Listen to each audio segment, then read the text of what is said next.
Ce n'est pas ce qui s'est passé. Après le décès de Al-Ma'moun, son frère Al-Mu'tasim accède au califat. Comme Al-Mu'tasim admirait beaucoup son frère Al-Ma'moun qui venait de décéder, il lui avait demandé, avant de mourir, de continuer à imposer cette parole auprès de lui. Comme Al-Mu'tasim admirait beaucoup son frère, qui lui avait demandé, avant de mourir, de continuer à imposer cette parole après lui.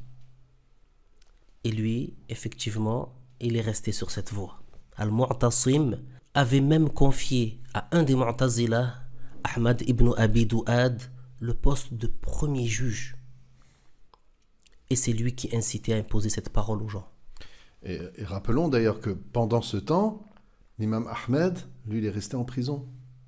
Puis Al-Mu'tasim est venu à Bagdad en cette même année 218, et c'est là qu'il a demandé qu'on amène l'imam Ahmed pour qu'il soit interrogé devant lui.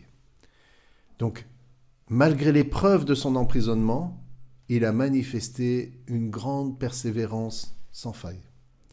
Ahmed est resté ferme sur ses positions et il a battu tous ses détracteurs Mu'tazila devant le calife. Al-Mu'tasim leur disait « Parlez-lui, débattez avec lui !» Mais Ahmed les réduisait au silence. Puis, quand ils ont vu sa fermeté, alors là, le calife a ordonné qu'il soit ramené en prison où il a été torturé. Mais il a persisté sur la vérité. Il a patienté face à cette épreuve. Et il a enduré les coups de fouet. Des coups tellement violents qu'un des bourreaux a dit « Si j'avais donné ces coups de fouet à un éléphant, il serait tombé. » Donc là, on voit la fermeté des savants de Ahlus Sunnah pour défendre la religion.